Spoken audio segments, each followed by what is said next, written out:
भूतिया हवेली की सच्ची कहानी। बहुत समय पहले की बात है। एक छोटे से गांव में एक बड़ी और पुरानी हवेली खड़ी थी। ये हवेली गांव के सबसे पुराने और अमीर आदमी की थी, जिनका नाम ठाकुर रणवीर सिंह था। ठाकुर साहब ने अपनी जिंदगी की सारी दौलत हवेली में इकट्ठी की थी। लेकिन एक दिन एक अजीब घटना घटी। ठाकुर साहब रात को हवेली में अकेले थे और अचानक उनकी चीखें गूंजने लगी। अगले दिन सुबह लोग हवेली के अंदर पहुंचे, लेकिन ठाकुर साहब का कहीं पता नहीं चला। उनकी लाश भी नहीं मिली, बस हवेली के कोने में खून के धब्बे थे। गांव वालों का मानना था कि हवेली में कोई भूत प्रेत है। कई सालों तक हवेली खाली रही, लेकिन फिर एक दिन एक युवक आकाश गांव में आया। वह एक साहसी और जिज्ञासु लड़का था, जो पुरानी हवेलियों और उनकी रहस्यमय कहानियों में रुचि रखता था। गांव वालों ने उसे ठाकुर साहब की हवेली के बारे में बताया और चेतावनी दी, लेकिन आकाश ने उन सभी की बातों को नजरअंदाज किया। आकाश ने हवेली के अंदर जाने का निर्णय लिया।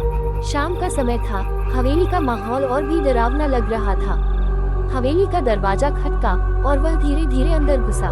भीतर अंधेरा था और चारों ओर खामोशी छाई हुई थी। तभी अचानक एक ठंडी हवा का झोंका आया और दरवाजा बंद हो गया। आकाश के रोंगटे खड़े हो गए, लेकिन उसने अपने डर को काबू किया और हवेली के अंदर और गहराई तक गया। अचानक वह एक कमरे में पहुंचा, जहां अजीब सी आवाजें आ रही थी। कमरे में एक पुरानी शीशे की अलमारी खड़ी थी। जैसे ही आकाश ने उस अलमारी को खोला, एक बर्फीली ठंडी हवा का झोंका उसे अंदर खींच लिया। कमरे के अंदर अंधेरे में अचानक एक धुंधली छाया दिखाई दी। वह एक महिला की आत्मा थी, जो ठाकुर साहब की पत्नी थी।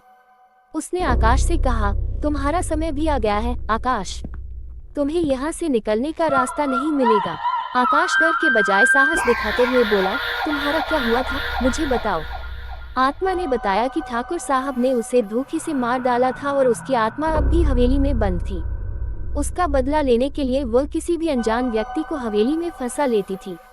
आकाश ने अपनी सारी हिम्मत एकत्र की और आत्मा से कहा, तुम्हारा बदला पूरा होगा, लेकिन इससे पहले मुझे हवेली से बाहर जाने दो। आकाश ने एक पेंटिंग को हटा दिया और देखा कि दीवार में एक गुप्त दरवाजा था। जैसे ही उसने उस दरवाजे को खोला, वह आत्मा अचानक गायब हो गई और हवेली का माहौल हल्का हो गया।